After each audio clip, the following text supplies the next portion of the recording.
Welcome to English Omy, out of the podcast that helps you speak English naturally, step by step, every day. I'm Omy, your English learning buddy. Let's begin today's journey. Hello, everyone, and welcome back to English Omy. I'm Omy, and I'm so excited you're here with me today. Grab your favorite drink, find a comfortable spot, and let's dive into something that I know affects so many of us. You know, just last month I was at a networking event here in Ho Chi Minh City, and something really struck me.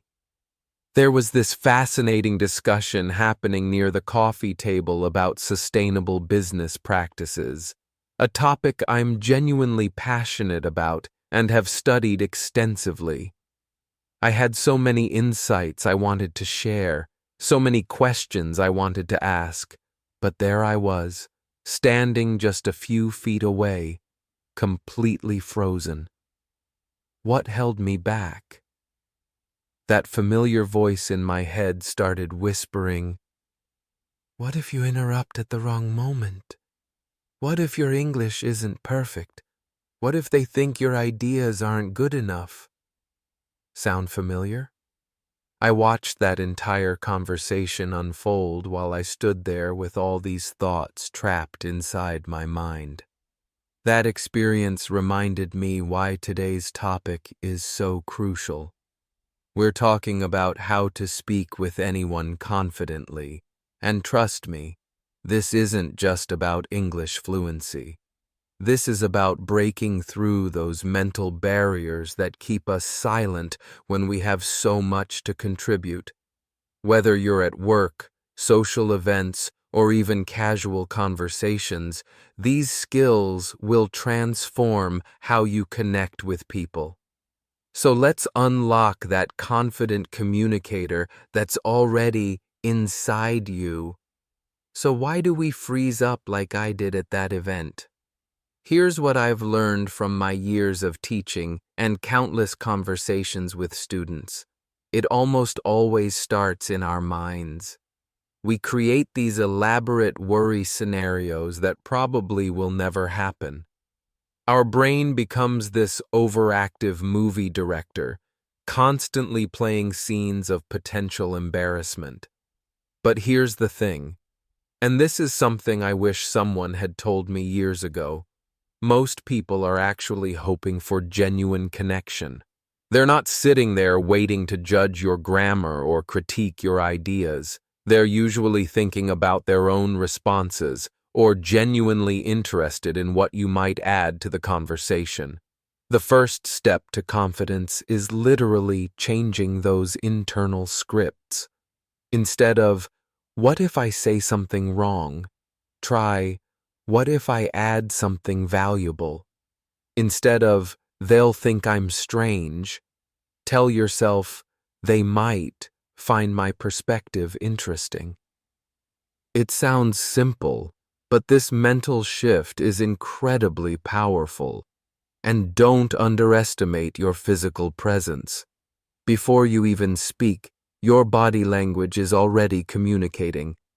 Stand tall. Relax your shoulders, and yes, smile genuinely.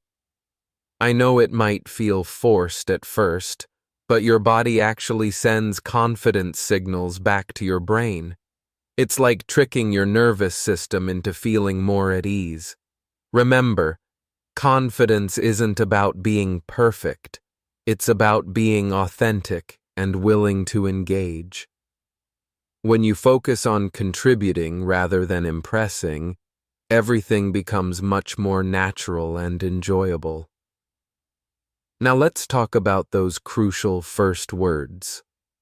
You know what I've discovered? The best conversation starters are hiding in plain sight.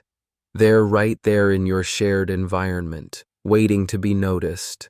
Last week, I was at a bookstore cafe and I simply said to someone nearby, "This place has such a cozy atmosphere, doesn't it?"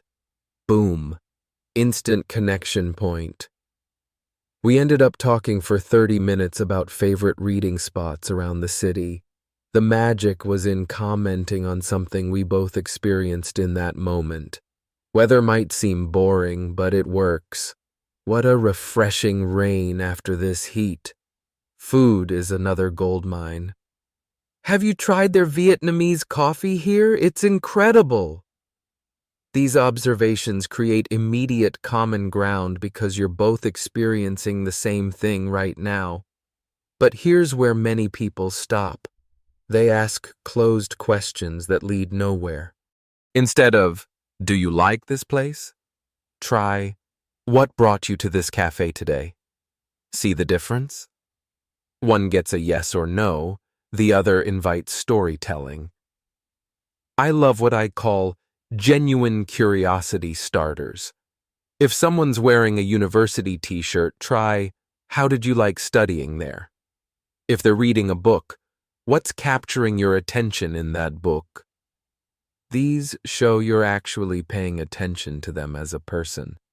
And here's a secret weapon: offering help or asking for simple assistance. Could you help me decide between these two books? Or, do you know if they have Wi-Fi here?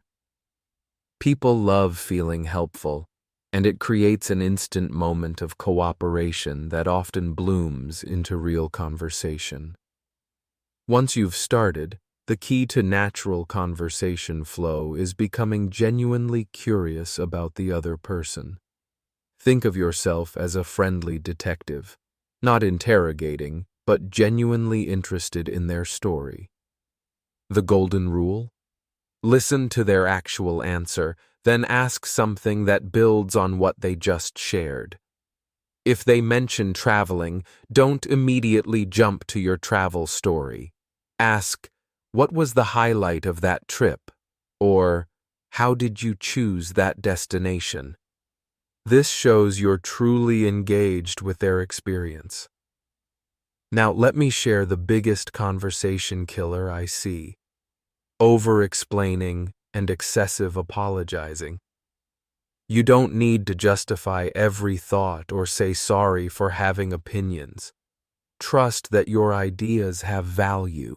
Say what you mean clearly, then give the other person space to respond. Another mistake? Making it all about you. Yes, sharing related experiences connects you, but keep it balanced. If they talk about their challenging project, briefly mention yours, then ask how they're handling theirs. It's about building bridges, not stealing spotlights. And please, maintain natural eye contact. I know it feels uncomfortable sometimes, but it shows respect and genuine interest.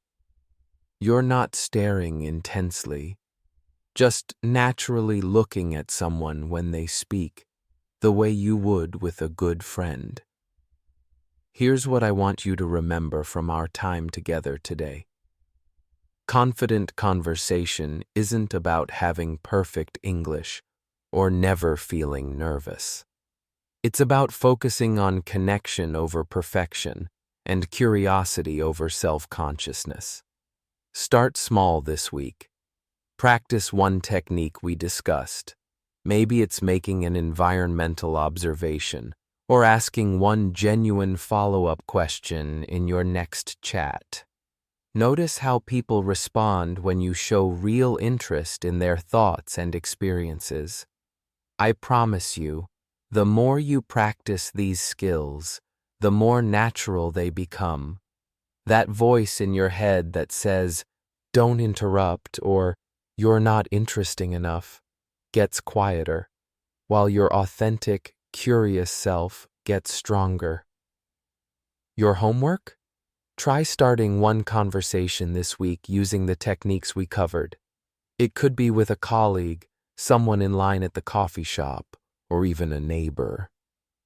After the conversation, take a moment to reflect. What worked well?